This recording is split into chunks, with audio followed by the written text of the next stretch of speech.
Hi, I'm Carrie. I'm Jake. And this is Love You Like Crazy. This is a podcast where we talk and rant about young adult books. So here we are at Love You Like Crazy. Been a while since we recorded an episode. I know, it's been a really long fucking time, and it's all my fault. I completely take responsibility for sucking at this. Y'all, I have a small person in my house. I am a single parent. I have zero time and a full-time job. This is awful. Plus, there's a 3-hour time difference between where Jake lives and where I live, and that makes things a little more complicated too. So I take full responsibility for all of the suckiness. It is not Jake. It is all Carrie. I mean, both of us caught COVID, and there's stuff going on. Yeah, stuff happens. Yeah, COVID sucked, y'all. Don't recommend it. Yeah, don't recommend. Do not recommend. F-, never again. But anyway, we're getting together today to talk about Kendare Blake's 2021 novel, All These Bodies. All These Bodies. Now, I got it out of the library and I was like, okay, fuck this shit. It's Kendare Blake. How bad can it be? Oh my God. I'm going to just start off by saying I hated this fucking book. Oh, yeah? And we can go from there. All right. Well, yeah, I didn't hate it, but it's in terms of a book where things happen. It is not that. Where there's a beginning, middle, and end, and you know what's going on at the end. Also not that. This is not that, no. No. So I started reading and I was stoked. I was like, okay, this has a definite Anna Dressed in Blood vibe. They are talking about Mercy Brown. Yes. I'm here for that. I was like, okay, I'm in. And then I kept reading and kept reading and kept reading. And nothing fucking happens. We have no resolution. We don't even know really who did the thing. And I want to just burn it all to the ground. It seems like she had this really great setup. And then her publisher was just like, okay, you have to send it to me today. And she finished the last chapter and was like, here you go. And it's not good. I was so mad. I mean, it's there's a lot of atmospherics, right? Like, yep. There's like, I mean, there are a bunch of corpses, as the title might suggest. All these bodies. But everyone dies off screen.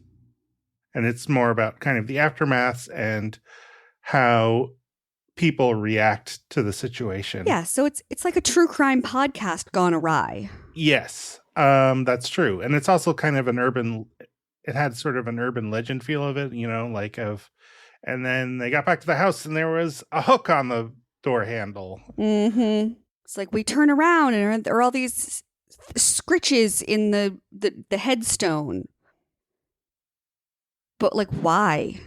It's filtered through, you know, the protagonist is this 17-year-old, I think. Yeah, he's a 17-year-old journalist wannabe, son of the police guy. Like, what do you call them? The sheriff. The sheriff, that's the one. And then some shit goes down. So it's all told by him in the first person. And then a lot of it is him reporting on these discussions he had with this 15-year-old girl who was found at the site of the most recent murders, covered in blood. Mm-hmm. There's that Anna Dressed in Blood thing. And there's a lot of things that she doesn't want to talk about and doesn't want to say, and there are things that she says that later turn out not to be true. So it's like kind of this double filter of the thing that actually happened in the book, what she is going to say happened, and what he is writing down as her saying what happened. And each of these kind of introduces uncertainty and an unreliable narrator. Very, very unreliable narrators. Yeah. like several levels of unreliability. So that's why at the end it's like kind of hard. And one of the things, so like the second to last chapter, I think, is him writing a letter to the editor of the local newspaper. Mm-hmm. So was all the rest of the book? I think so. I think it is his recounting of everything that happened to his knowledge that he's sending to his editor and then going to do things. That's my interpretation of it. Mm-hmm. And there were many murders. So there were, in the summer of 1958, there were just a shit ton of murders throughout the Midwest. And each one of them involved bodies with no blood on the scene, no blood on or around the body, maybe a little bit here and there, like a little blood coming out of the ear or out of the nose. But for the most part, there's no blood left in their bodies. And then in his town, so everyone got scared and everyone was locking their doors, which doesn't happen in the Midwest in the 50s. And then it happens in his town. Two parents and their teenage son get murdered. And there is a witness or a suspect covered in blood at the scene. And she claims that there's this sort of supernatural, what do they call it? A blood drinker? The blood drinker, or the guy was the one who is responsible for the actual murders. And she was just along for the ride, either, as a thrill seeker, a scared victim, a little bit of both. Mm-hmm. Certainly some grooming involved, as she is 15 and he is ... He looks like a movie star. He looks like a movie star, and that's how he tells everybody to see him, I think, as we find out later. But we never see him. And we never really get a resolution. And that's why this was so frustrating. And maybe I'm expecting something that maybe the fact that I'm not getting it is cool. Maybe that's part of the charm, but I was not charmed by it. So I've only read Anna Dressed in Blood. Have you read other Kendare Blake books? Well, I read Anna Dressed in Blood, and then I read the second one, which is Girl in Fire or something like that, or whatever the fuck it was called. It was the second Anna book, but yes. Yeah. I think she says something. Did the version of the book that you read have an afterword? An author's note. Author's note, yes. So she says, this book owes many things to many people, but let's start at the beginning with my agent. She kindly listened and kept an open mind as I pitched her this weird story. She also wisely told me I should write the 3 Dark Crown series first. And I've heard good things about that series. I have not yet read it. So maybe I need to just do that and ignore this entirely. Yeah. Pretend this never happened. Yeah, fair enough. Yeah, so it says, the character of Marie Catherine Hale, who is the girl found in all bloodied up, who has been arrested for maybe murder or maybe just accomplice. Mm-hmm. It says, though the character of Marie Catherine Hale and the killings known as the Bloodless murders are inventions of fiction, they were inspired in part by actual events. And it goes on to talk about these murders that happened in the 50s in Wyoming. And then the murders of Michael's friend Steve and his parents were inspired in large part by the murders of the Clutter family in Holcomb, Kansas, which were famously profiled by Truman Capote in his novel In Cold Blood. So she is taking liberty with things that have really happened, certainly, and trying to create a fantastical world around them. I wasn't in it. Mm-hmm. And with Anna Dressed in Blood, I was in it. I was like, you know what? You want to be a ghost hunter? I'm all for this. You want to fall in love with a ghost? Let's do this. You want to have a dude living in your attic who eats cats? I'm here for it. But this frustrated me because we've got this girl in a prison cell, and the only person she will talk to about what happened and her involvement in what happened is Michael, the son, the 17-year-old son of the sheriff. He wants to be a reporter, and he's like, great, story of the century. This will get me into any college, anywhere. Let's do this shit. But then it kind of goes nowhere. She plays him, or not, or she's being played, or not. It's all just really it was very unsatisfying. Yeah, I think that that your comparison to true crime, I think that's right, because I feel like those tend to have kind of a similar situation, which at the end of the day, like, what can you really know about something that happened? Yeah, of course. I mean, he's getting it all, he's obviously not getting it first person. He's not getting it from the blood drinker. If there is a blood drinker, we suspect that there probably is, because at some point somebody does enter his house and talks to his little sister. She invites him in because he does seem to have an effect on people where, I don't know if it's some sort of glimmer or charm or something where he can get himself invited into places where it seems like he is not able to just enter without an invitation. Michael does a lot of reading about vampires, and Marie is very amused by this, but doesn't really give him any other guidance. So she's fucking with him, or is she just naive? She doesn't seem to be naive. I mean, street smart, maybe not book smart, but I mean, I guess if you take her revelations at the end at face value, she started going with the blood drinker, maybe for a couple different reasons, but one of them being that she was going to become like him and live forever, essentially. Mm-hmm. And so the reason for this murder spree was to sort of get her used to the murdering, then get her involved in it, and ultimately she would kill people. And that would be like the major step on the way to her transformation. Mm-hmm. And then the final murders of the Carlsons, she actually does kill the wife and drinks her blood, and then drinks the husband's blood, but then forces herself to vomit it all up, which is why she's covered in blood. And then he gets mad and runs off and does creepy things that don't amount to much for the rest of the thing. Yeah. I forget why I said all that. So she confesses to everything. Yes. Which is great, I suppose. She is executed. And she sends him a letter.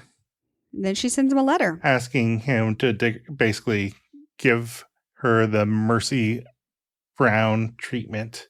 Yep. Dig her up, cut the heart out, burn it. Presumably not feed it to her brother, since I don't think she has one. And he goes and says he wants her to come back, which is the opposite of what she said. Well, he might and he mightn't. That's the thing. I just don't know. So he says, come back, Marie. I want you to come back. And I don't know if it's I want you to come back so I can do this thing for you, or I want you to come back so we can go on a murder spree together. Yeah. Because if she didn't drink the blood, then she hasn't been transformed fully. And what else would she do? Like, she would still need the blood drinker to help her, wouldn't she? Or can she do it on her own at this point? And then does that mean that anybody can just kill people and drink a shit ton of blood and become immortal? It seems like the blood drinker needs to be part of this. And so I really did not know what to make of the fucking ending. I'm like, are you saying come back because he wants to be with her, because he wants to protect her, because he wants to burn her heart? Like, what is it? And I wanted to just, like, you know how when cats get mad, they look you straight in the eye and they pee on your shoes?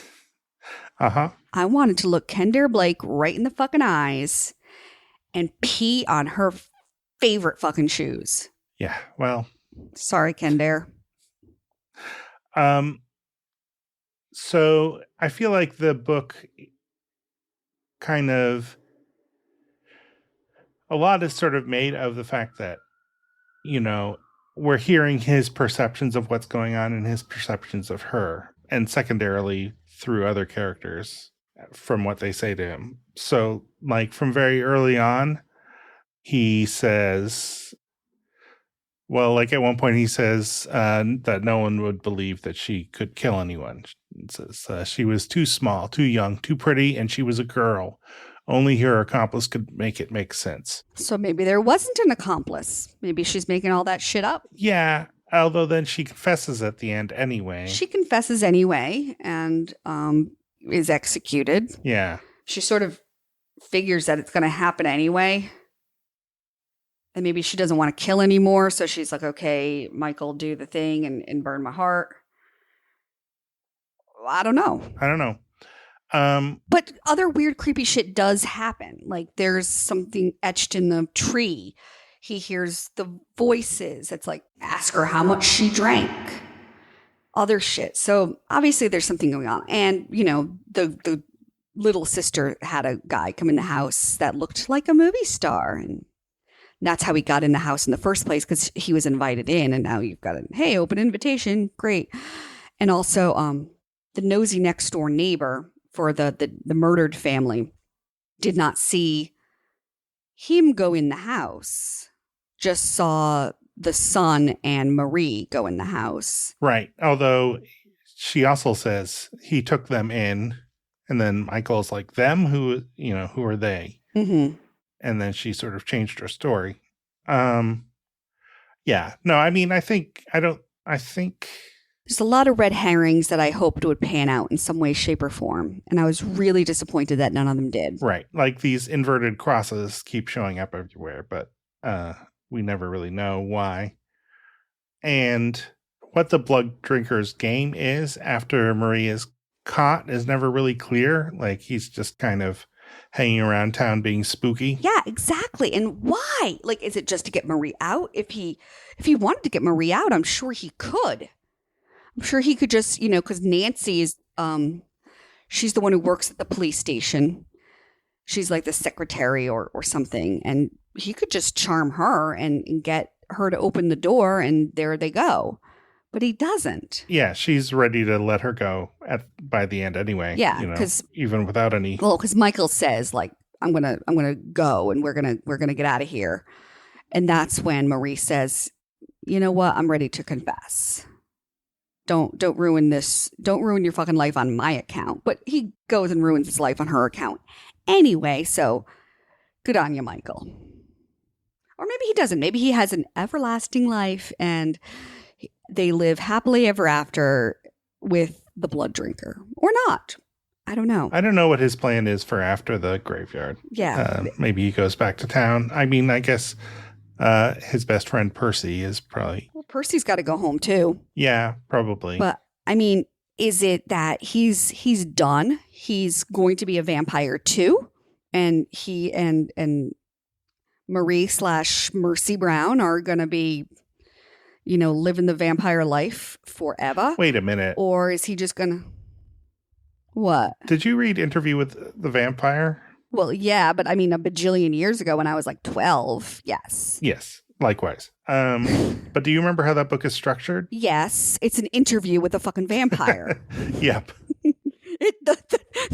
How it is structured is in the title. I know. This is an interview with a fucking vampire. God damn it. This was not a trick question. God damn it, Kendare. This is not as good. And then at the end, the reporter wants to be turned into a vampire. Fucking fuck. Fuckity fucking fuck. You're so right, and I'm so mad. I think I hate it just a little bit more now.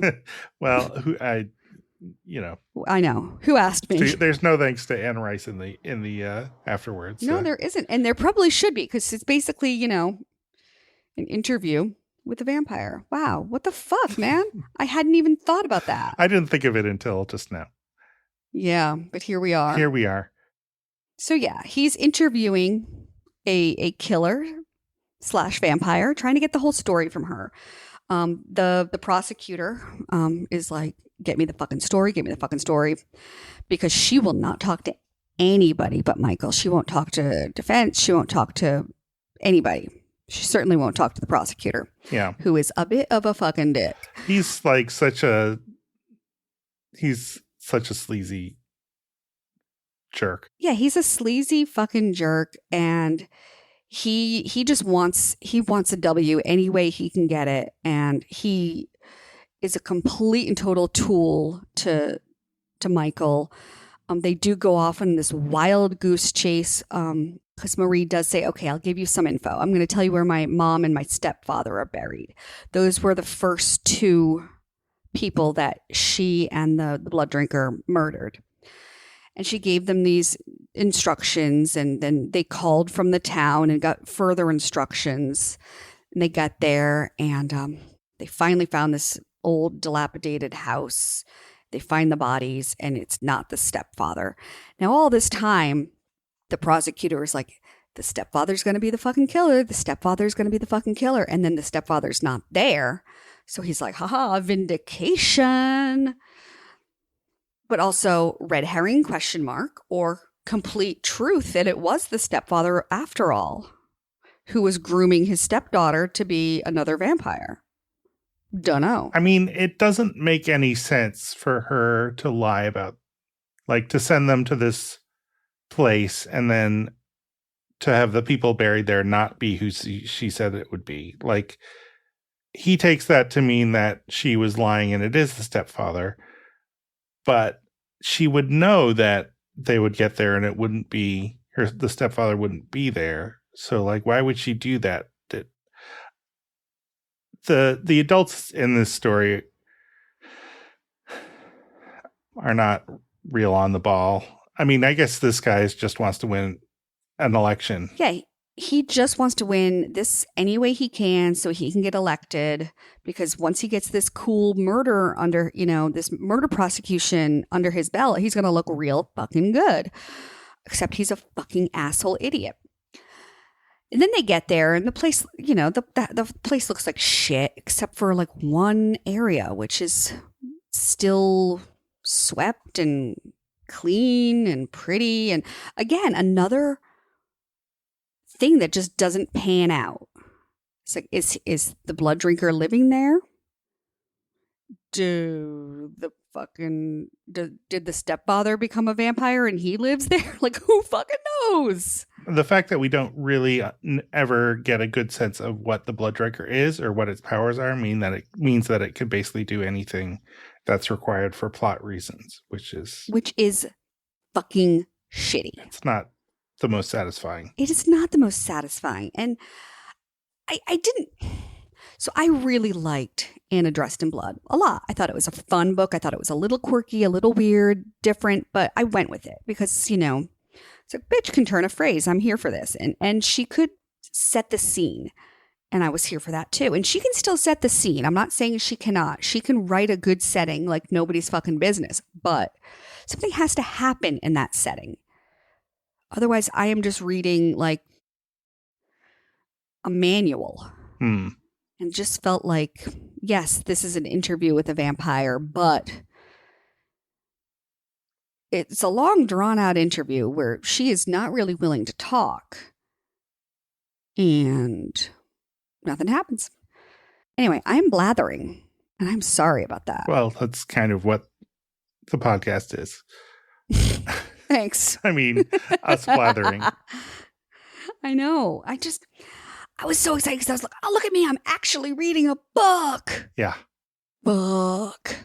So I think I don't know. I think it's interesting that Michael almost dies twice, but not from the blood drinker or anything. It's from, in one case, basically all of his high school classmates want to murder him because of his association with Marie. And then in the other case, it's like, some deputy in the middle of Nebraska who isn't expecting him to be where he is and almost shoots him. Yeah, that was in the farmhouse where not really the farmhouse, but the whatever it is, the shack, the cottage, the whatever in the middle of East Jesus Nowhere where the mother is buried.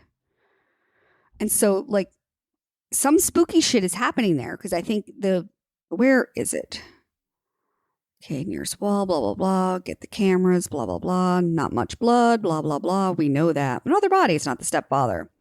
As I walked around making lines through the dust with my fingertips, I heard a voice from the main room note that the floor seemed too clean, like freshly cleaned. Wasn't that red door closed? The red door. Oh shit, I'm on the other side of the red door. And how could he not have gotten him? That is weird. What's weird? Another stupid weird thing. So he said, "Kid, are you sure I didn't get you?" Even now, what that officer said almost makes me laugh. Are you sure I didn't get you? Are you sure you're not shot plain through? The bullet holes in the wall where I'd been standing were at head level. Yes, I was sure he didn't get me. But again, if he was either a really bad shot or that kid got real lucky or supernatural ? I don't know. This book.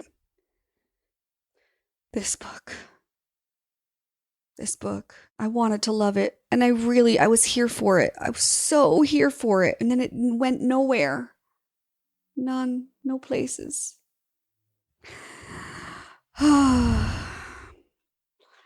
Boy meets girl. Boy loses girl. Boy digs girl up and burns her heart. A story as old as time. So I've told you how I feel about the book. What do you think? Like, what was your both immediate reaction and then did it change as you kept going? I mean, I think the atmospherics maybe were more effective for me than you. I definitely thought it was like pretty creepy. And being a thoroughly pretentious dude, I did like, I thought it was kind of interesting thinking about sort of the multiple layers of unreliable narration, as we talked about already. So I mean, it kept me interested. I enjoyed it. Okay, I did think that it was, like I said, if you tried to summarize what happened, not a lot necessarily does. There are some kind of set pieces. And in terms of resolution, there isn't really any. I felt I didn't really like the last couple chapters kind of threw me off also because they're just so tonally different from the rest of the book. Yeah, because as he's writing the letter to his editor and saying, "Okay, here's all my data. Do what you want. I'm out." Just like, oh, okay. Yeah. So then I was like, well, is the previous stuff what he's writing to his editor, and then he also includes supplementary materials like his notes and stuff. But then is the last chapter written to someone, or what is that? Like whatever. Who cares in a way? But I mean, the last chapter could be, one last letter he sends to the editor, like on his way out of wherever, because it seems like he's not going. He's giving all of his notes to him, so he's not using this to get into college, like he'd said. Yeah, I don't know. I mean, I didn't hate it as much as you did. But it certainly wasn't a book I loved or would necessarily have reread. I wanted some closure, and I know that you don't always get closure with true crime. I get that, but I wanted it anyway because it felt like there was all this buildup of supernatural and all this buildup about creepy, and I'm like, okay, I can have a natural murder be unsolved.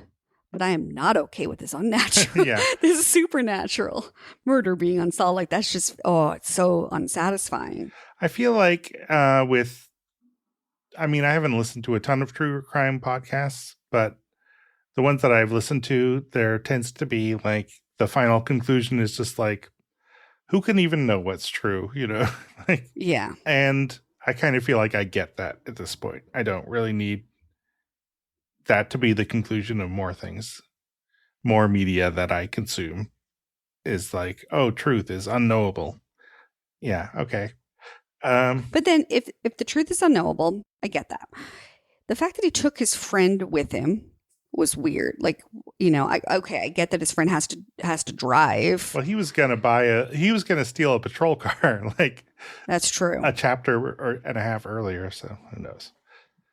So I'm like, well, Percy has a pretty shitty home life, so is it, hey, Percy, you want to come be a vampire with me? Who knows? Who fucking knows?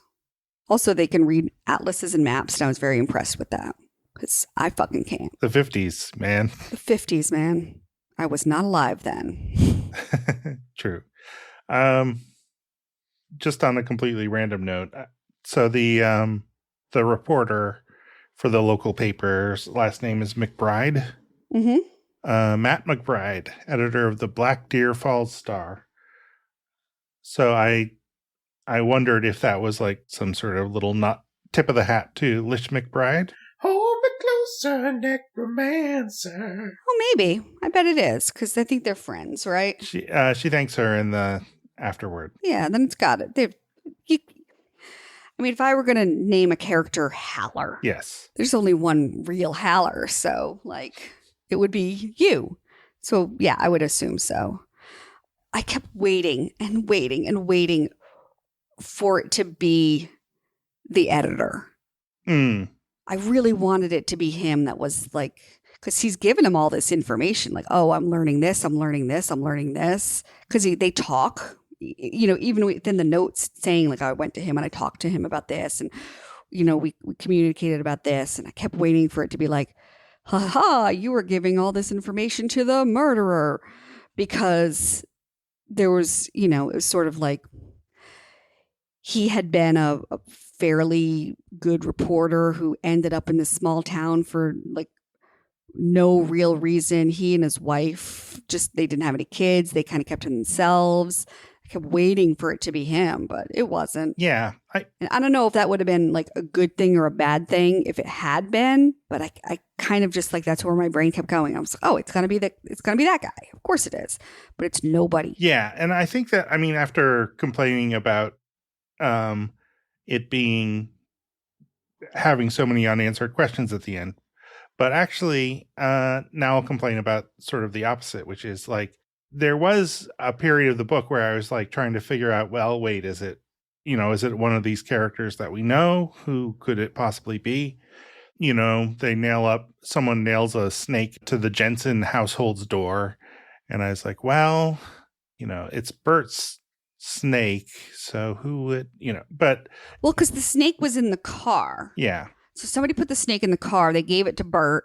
And then as a way to like get this, like, it's like, fuck you, it's my snake. And I'm going to let you know that it was me threatening you. I'm going to take the snake away from Bert and nail it to your door. Right. But you can try to like figure out clues to figure out who it could have been in the town. And the problem is that at a certain point, it's, there are basically two possibilities. One is that it's some kind of supernatural being that isn't anyone in town. And so, it's so none of those clues are going to pan out. Mm-hmm. Or Michael is just making all this up, all the supernatural stuff up. Maybe not intentionally, but is just like so freaked out and influenced by what he's been told that he's completely unreliable. And then at that point, like, kind of, what are we even doing? Yeah.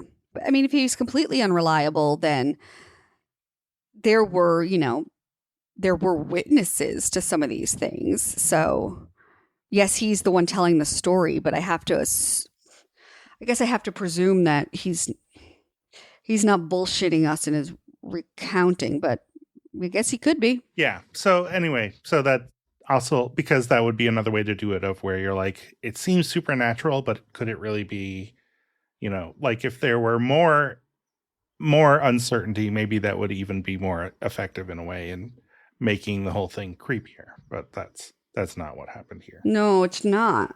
I wish it were. Neither one nor the other. Nope. Instead, just a dead snake and an unsatisfied fish. An unsatisfied fish. All right. Well, I feel like we've kicked this book around about as much as, I don't know. Is there anything else that you want to say about it? Not really. Honestly, I was mad at it. That's all. I didn't hate the premise. I was here for the premise. I was down for some mercy because, like, come on.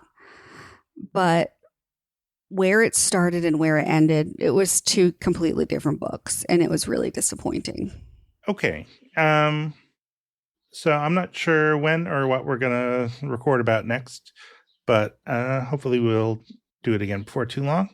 Keep subscribing to the feed, dear listeners. We will get something to you within the year. Yes. Yes, I feel good about that prediction. Well, thanks, Carrie, for recommending this book that was not my favorite. Nope. But hey, I read a book, and that's pretty fucking extraordinary lately. So I'm going to take that W, boys. Yes. And good to talk to you about it, as always. Good to talk to you. I love you like crazy. I love you like crazy. Give me a call when you get back. Hey there. Hey. LoveILikeCrazy.com.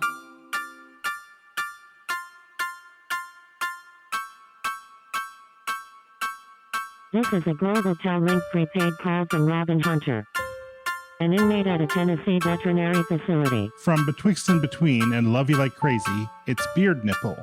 One gross image explored week by week. I'm Jacob Haller.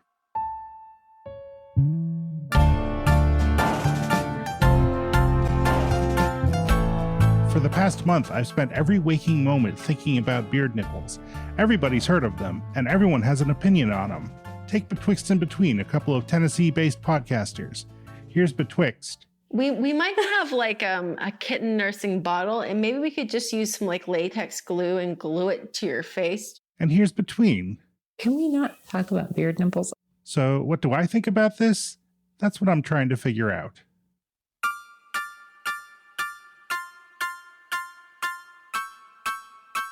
Join me next week when I talk to a 4-week-old kitten to see what insights he has into the whole situation.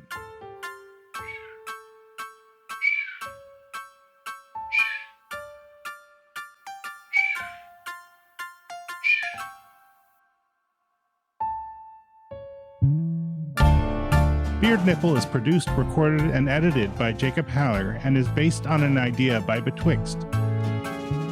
Thanks to the strange guy with the Crypto Confederate Wi-Fi password who let me stay at his Airbnb while I was in Nashville. I mean, for money. He didn't let me stay for free.